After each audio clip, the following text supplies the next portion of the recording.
What's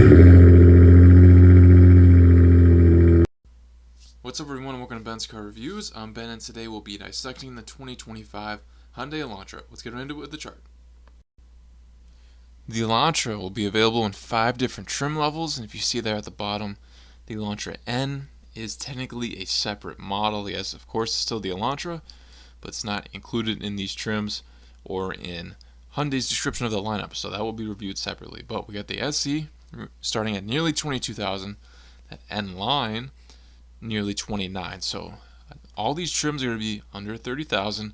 Great price points here to get behind the wheel. So engine options, when we have all but the N line, 2-liter 4-cylinder, 147 horsepower, 132 pound-feet of torque. That N line gets you a 1.6 turbo 4, 201 and 195. So definitely more power if you get that N line, and the N will be significantly more than that also. So keep an eye out for that coming out.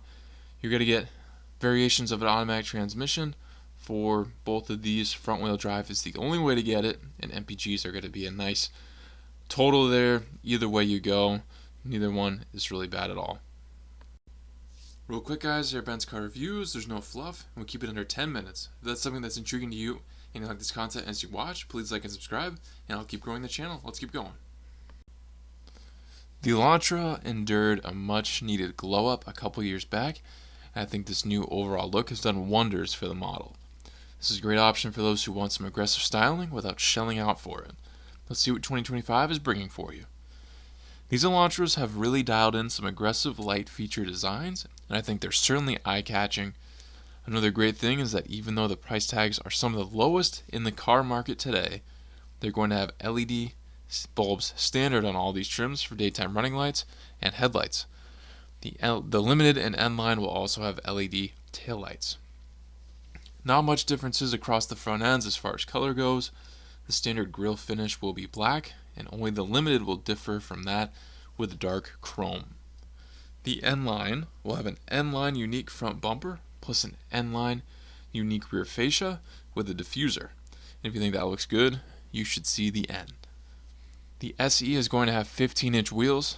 The SEL Sport, SEL Convenience, and Limited trims will have 17-inch, and I want to point out how much of a visual difference even the SEL Sport wheels make over that base SE. Huge difference. The N line is going to have 18-inch wheels with the sportiest look of the bunch. As far as tires go, the SE will have super skinny with 195 width. The 17-inch wheel trims will add some more rubber with 225s, and that N line will have most of all with 235s. The N line will also be performance all-season tires. The N line will get you a chrome tip exhaust outlet, but the others won't be showing anything. Window trim will be black standard, and once again the Limited will have dark chrome. Body color door handles will be standard. When it comes to the side mirrors, they will all be power. Body colored is standard, but the SEL Sport and N line trims will be in gloss black finish. The SEL Convenience and higher will have standard heated as well, and the Limited will have turn signals incorporated on those mirrors. The Limited and N line trims have the hands-free smart trunk release. There will be drive modes standard on all trims, and they will consist of normal, sport, and smart modes. The Elantra is measuring in at 184.1 inches long, 71.9 inches wide, 55.7 inches tall, has 5.5 inches of ground clearance, and weighs at most 3,020 pounds. The trunk is going to have 14.2 cubic feet of cargo volume, which is pretty good as far as trunks go. With your purchase, you'll get Hyundai's 10-year, 100,000-mile powertrain limited warranty and the 5-year, 60,000-mile new vehicle warranty. When it comes to choosing a best bang for your buck, I'm between two trims. The SEL Sport and SEL Convenience are in a tight race for my best value selection. The SEL Sport delivers plenty of elevated looks over the base, the same engine as the SEL Convenience, and a cheaper price tag, but lacks some interior features that the SEL Convenience has. But on the other hand, it actually has a couple of features that the SEL Convenience does not have, and we'll get into those next. At the end of the day, I think the SEL Sport is my choice. Save the near $3,000 and get nearly the same Elantra with a couple different standard features. I think it's worth it, but certainly up for the buyer for what their priority is. Let's get into that interior now. I think the Elantra interior design is quite well done, and then when factoring the price tags on top of that, I think it becomes even nicer. An 8-inch touchscreen is the standard infotainment. It is pretty boring. It doesn't look that great. But if you opt for the SEL Convenience or higher, you'll get the 10.25-inch setup that I think is perfect for this interior. The larger screen will come with Apple CarPlay, Android Auto capability, as well as standard navigation. The SE and SEL Sport will have a 4.2-inch driver's info area. The others will be getting a significantly larger 10.25-inch digital gauge cluster again. That larger one is going to look a lot better. The Limited will have a Bose premium audio system with 8 speakers, including center channel and subwoofer. The SEL Sport and the top 2 trims will have a wireless charger standard. Not sure why the SEL Convenience does not have it. Other than the wireless charger, all trims will have standard dual USB ports in the front and rear rows. The N-Line will have steering wheel mounted paddle shifters. The SEL Sport, Limited, and N-Line will have a leather wrapped gear shift knob. Again, not sure why the SEL Convenience does not have that.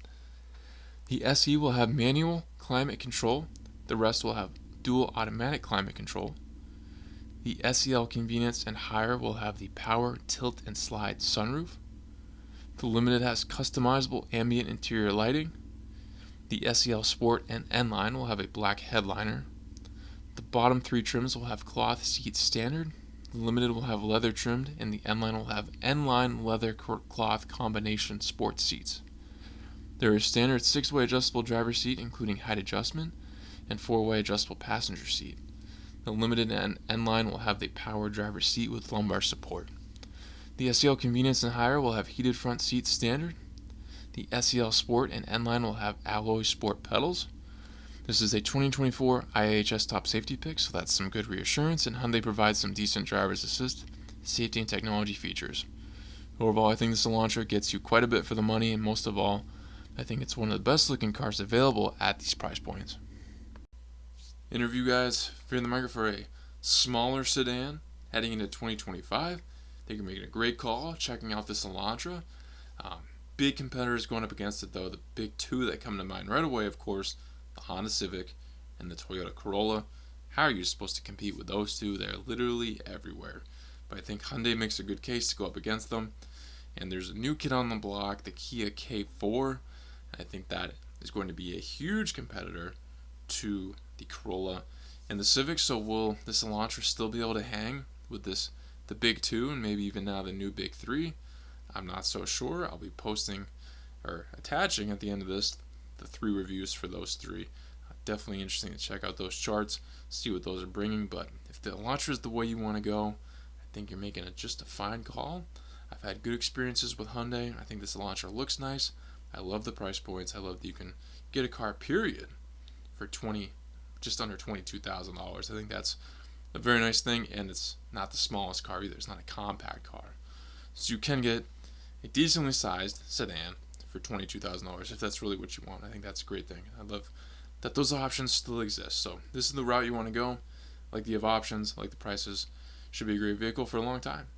Hopefully this video will take things down and clear it for you guys. Thank you for watching this Benz car review. Please subscribe if not already. If you have any idea for a future review, drop them in the comments. I'll see what I can do. If you'd like to become a member of the channel, I have that option. Check that out. Join if you'd like, and I'll catch you in the next Benz car review.